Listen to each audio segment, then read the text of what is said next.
So I'm hearing a lot about screen time being bad for students. And certainly too much screen time is bad for anyone. But if you consider it, too much of anything is bad, right? Too much broccoli is bad. Drinking too much water is bad.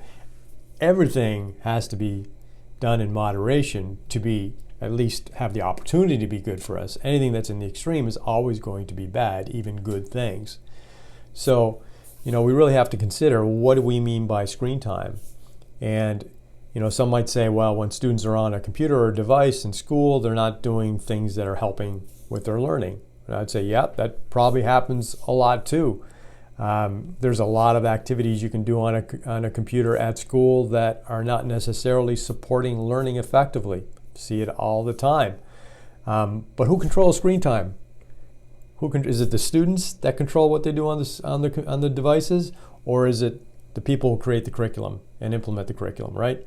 So it really comes down to the curriculum. There are incredibly powerful learning opportunities with technology. I've seen it for 30 years. There's research to support all sorts of ways that you could use technology to support learning and enhance learning in ways that were never before possible, whether it's virtual reality, simulations, whatever it is. There are technologies that boost learning in a way that no conventional method could do. You can't do it with textbooks, you can't do it with lectures, you can't do it with videos, but you can do it with the right technology used in the right way at the right time. So it always comes down to using a tool for the right reason at the right time. And I think that's really what screen time comes down to.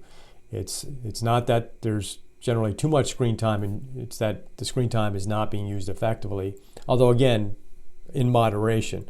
So if you're going to use screen time, let's make sure you use it in a way that it benefits everyone. It provides the most leverage for technology. Because if you don't need to use technology to accomplish learning outcome, then don't use technology. You can use board games, you can use card games, you can use activities, you can do experiential learning. There's all sorts of ways to accomplish things without technology.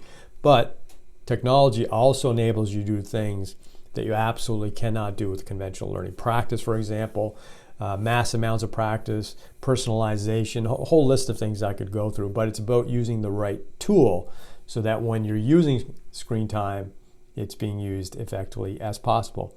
I'm Mathew Giorgio, and I share a lot of instructional design ideas at teachingsuperhero.com. That's teachingsuperhero.com.